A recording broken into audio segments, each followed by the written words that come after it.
Hello, wealthy learners. Hope you're all doing great. My name is James Santiago, and welcome to another episode of Learn Wealthy. Have you ever dreamed of a paid-off mortgage on your home? A home that you own, free and clear. Today, we're going to talk about different strategies on how to pay off your mortgage faster. Disclaimer. This video is not financial advice. We are not attorneys, CPAs, or financial advisors. This video is made for entertainment purposes only, so do not take them as financial advice. We do not know your personal specific financial situation. We suggest you seek an actual financial advisor for real financial advice. To understand these strategies I'm going to teach you, it's important to know how mortgages work. Basically, mortgage payment for most people is the PITI, principal, interest, taxes, and insurance. The taxes and insurance are paid along with the principal and interest payments through an escrow account packaged in one monthly payment. The main benefit of paying off your mortgage is that you will not need to make principal and interest payments anymore. Therefore, you'll have more money left at the end of each month. Once your home is free and clear, in most cases, homeowner's insurance will be optional. Property tax doesn't go away though. In most cases, property tax payments doesn't even go down because your property tax payments is calculated based on a percentage of your home's assessed value. Now we understand some benefits of why we want to pay off our mortgage: to eliminate monthly principal and interest payments, and to make home insurance optional. To understand the strategies I'm about to teach, we also need to understand how amortization works, because it's where we will attack to pay off our mortgage payments way faster instead of the original term of 30 or 15 years. I got a quick definition of amortization by Investopedia. Amortization is defined by Investopedia as an accounting technique used to periodically lower the book value of a loan or an intangible asset over a period of time. Concerning a loan, amortization focuses on spreading out loan payments over time. That's a mouthful for you, but basically amortization spreads out the loan payments over time. The next thing you need to know is an amortization schedule. Also, from Investopedia, is used by lenders such as financial institutions to present a loan repayment schedule based on a specific maturity date. Here's an example on the screen of an amortization schedule. You can look up a formula online on how this is calculated, but basically the biggest factors on this amortization formula that dictates how much you're paying is the principal balance, the interest rate, and the term or time in the loan. I'm using the Zillow Mortgage Calculator app as an example. You can use any mortgage calculator you find online and they'll most likely have an amortization schedule. You can plug in the numbers. Let's say we're buying a house of $200,000, paying 20% down payment. So our total loan on this home will be $160,000 on a fixed rate 30-year loan. As you can see, in year one, you're paying mostly interest, and only this little is going towards your principal balance. Over time, the portion of your monthly payment that goes into your principal increases. As you can see in this example, on your $160,000 loan, the principal and the interest payments don't even out until year 21. That means you've been paying for 20 years and you've only mostly paid interest this whole time and barely any on the principal balance of the loan. And since you've only been paying mostly interest this whole time, you don't have your principal balance to $80,000 until year 22 of the 10th month of the payment. As you can see here on top, you're actually paying $225,305 on total interest payments only, even though your original loan is only $160,000. So $225,305 on interest plus your $160,000 on principal, you would have paid a total of $385,305 just to pay off your principal and interest alone. This doesn't include your initial down payment of $40,000 that you made, yearly property taxes and homeowner's insurance, homeowners association, and yearly repairs you'll make on the house. Your house has a lot of appreciation to do during that 30 years time for this house to be considered an investment or an asset. But while that house is appreciating in value, your property taxes and homeowner's insurance is most likely increasing as well every single year. That is why I rarely consider my primary home as an investment. But if you wanting to pay off your mortgage on your primary home is what you want to do, here are some great strategies that you can do them. Strategy number 1, paying bi-weekly. Instead of monthly, where you make payments of 12 times per year, bi-weekly payments makes you pay half of your mortgage monthly payments every other week. This changes the payment distribution towards your principal balance on the amortization schedule and makes you pay 26 bi-weekly payments per year instead of 12 monthly payments. So you're basically paying half of your monthly payment more every single year. Therefore, you'll most likely end up paying your house faster than 30 years. Paying extra payments on your principal balance. You can do this in many ways. Side hustle, for example, or doing extra shifts on your current job, and using that income to pay the principal exclusively. You can set this up on your online mortgage payments and make sure to pay it only on the principal. Not buying that expensive coffee or other silly things you buy regularly that doesn't help your life. Maybe not buying that alcohol. Maybe it's better for your health not to buy that burger or soda that day and just make that little $20 to $50 as an extra principal payment only. You're definitely attacking your principal early, and as you do this over time, it's going to add up. And over time, you'll definitely pay off your 30-year mortgage at a less amount of time. And like I said, the distribution of the principal payments and the interest payment is going to change as you keep paying on your principal. Number 3, 401k. People who are employed and have 401ks or similar products, you can actually loan from your 401k. And I haven't had 401k in a long time, but the last time I checked, you can loan up to $50,000. I don't know. Correct me on the comment section if I'm wrong, if it changed now. And you don't have to get the max amount. Just get the comfortable amount that you want to get, since you're going to be making 2 payments. One is on your new 401k loan, and 2, you still need to make payments on your existing mortgage loan. The difference is the interest payments that you're paying on your mortgage goes to the lender or some financial institution that has a stake on your mortgage. The interest that you're paying in your 401k goes back to your 401k. In other words, go to you. The interest may still be taxed at a later time when you get your 401k, but at least it's going to you and not just on some financial institution that you don't know. Since a downside is you're going to have 2 monthly payments, the key here is you have to be very comfortable having these 2 monthly payments. Make sure it's way within your budget. Another downside are the origination fees on borrowing from your 401k, which usually is not a lot compared to origination fees on other loans. It can be about $25, $100, depends on how much you're borrowing from yourself or your 401k. If you can slash $10,000 or $50,000 from your principal balance off the bat, that means more principal will be paid every month in the future compared to the original amortization schedule. The math here is specific to your situation, and only you will know if it's worth it for you. I cannot give you financial advice specifically in your situation, but you're going to have to sit down and crunch the numbers yourself.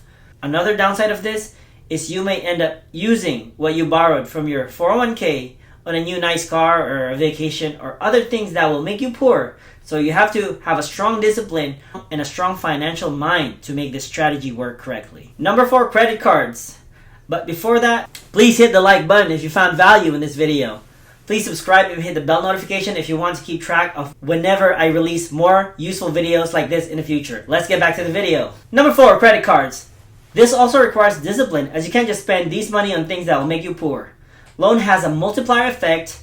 If you use loan on things that will make you rich, like real estate or a business, you usually get richer by leveraging the loan money where you can buy a bigger business or a bigger investment instead of using all cash out of pocket. If you use loan on things that will make you poorer, like a vacation, or new car, or designer bags, you're usually becoming poorer because you'll pay interest on top of your poorness. Back to credit cards, let me give you 2 ways. The first one for the credit cards is where you earn points. Instead of using these points, some credit card companies has an option for you to convert these points into cash, where they can actually mail you a check, convert that check again into cash, and use that to pay principal only on your mortgage account. Do that over time, and most likely you won't need 30 years to pay off your home. Another way to pay off your home faster using credit card is by getting those 0% interest credit cards. I had them in Chase and Capital One. They're usually 0% interest for 15 months. Let's say you got one for $10,000. You can either only use 30% of that, because if you use all of it, it may affect your credit score, because usage is part of your credit score. If you don't care about your credit score, that's up to you. This is not an investment advice. But let's say in theory, you want to use up $5,000 on that credit card to pay off your principal balance faster. Some of the credit cards may allow you to convert that credit into cash with some little fees and directly pay it on your principal balance. If you can't do that, and if you don't want to pay the fees, you can use that 0% credit card to pay your bills, like phone bills, utilities, gas, grocery, etc. Things that you normally pay for. Don't spend for more than what you pay for, usually, just because you have a credit card. let's say you have used up $5,000 of this credit card by paying the things you normally pay for. That means you now have an extra $5,000 in cash extra that you didn't use since you paid your regular expenses using the 0% credit card. You can now use that $5,000 extra cash to pay a nice chunk directly on your principal.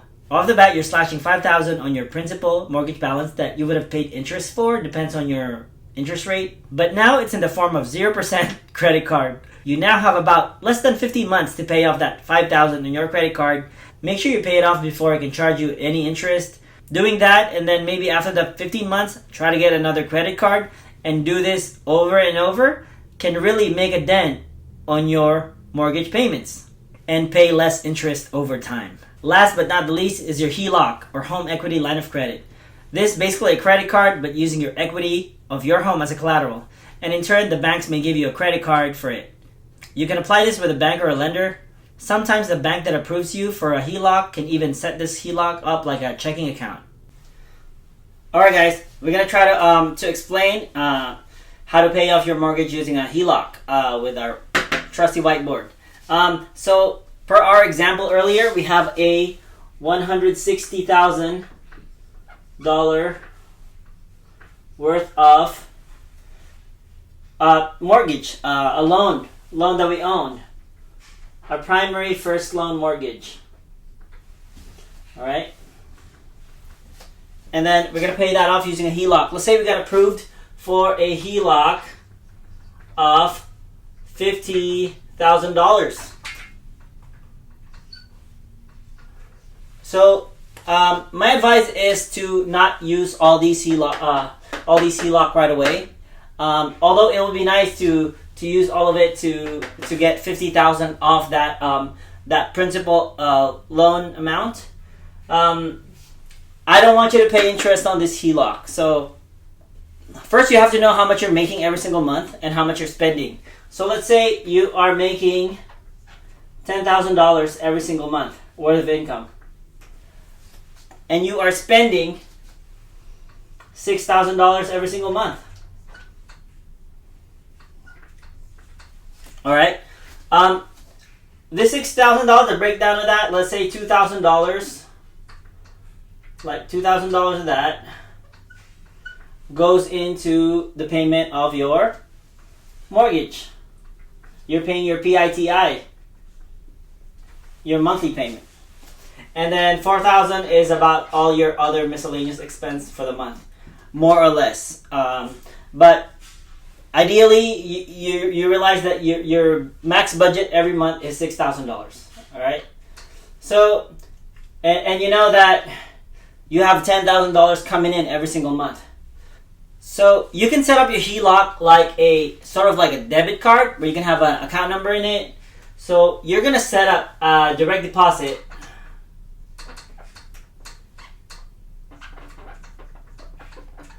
on your $10,000 income going to your HELOC every single month.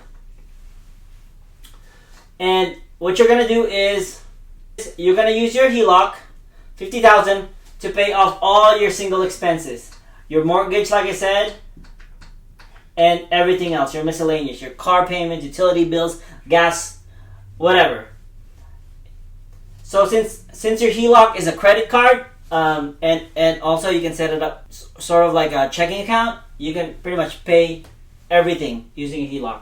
So if you pay all your expenses using the HELOC that month, so minus $6,000, your HELOC will have a balance of $44,000 before the end of the month. But you know $10,000 is going to be direct deposited in your HELOC, so you still have $4,000 to spend that month. Now that you know that you still have $4,000 to spend, you're going to spend that $4,000 and pay it off, paid as a principal only payment on your mortgage, and you're going to have $40,000 left to spend on your HELOC, because now you have a $10,000 loan balance on your HELOC, because you initially spent $6,000 to pay off all your expenses, and then you paid off $4,000 on your principal payment. But you know, this $10,000 is going to be taken care of by the direct deposit you set up on your HELOC. It's going to pay it off by the end of that month. You just got to set it up when. Remember, the HELOC is like a credit card. You can talk to the bank that set up your HELOC, and you can usually change the date on when the due dates need to be paid, so you don't have to pay interest in your HELOC at the end of the month. So that direct deposit should pay off your $10,000 that you owe in your HELOC before that due date comes. And when that hits, you're gonna have a $50,000 available on your HELOC again, and you're not gonna owe anything on it and not pay any interest on your HELOC either. And you were able to knock out $2,000 of PITI payment on your mortgage that first month, plus an extra $4,000 on the principal payment only. And you can just repeat that. And you can ask yourself, but now all my direct deposit is going into my HELOC. What am I going to use? Like, what if I have extra money? What if I need extra money to spend that month because of like an emergency? Remember, you have a $50,000 HELOC that you can spend for emergency if you really need, or you don't have to use all your $10,000 income to go here. You can always separate that. Just use only $8,000. All this is up to you. Depends on your math and depends on your risk tolerance and your own ability. I don't know your specific situation. That's why this is not an investment advice. But that's the idea of how to use your HELOC to pay your mortgage faster. Well, that's it, guys. I hope you learned something today. Those strategies are just overviews of the strategies, and you can tweak it based on your own personal need.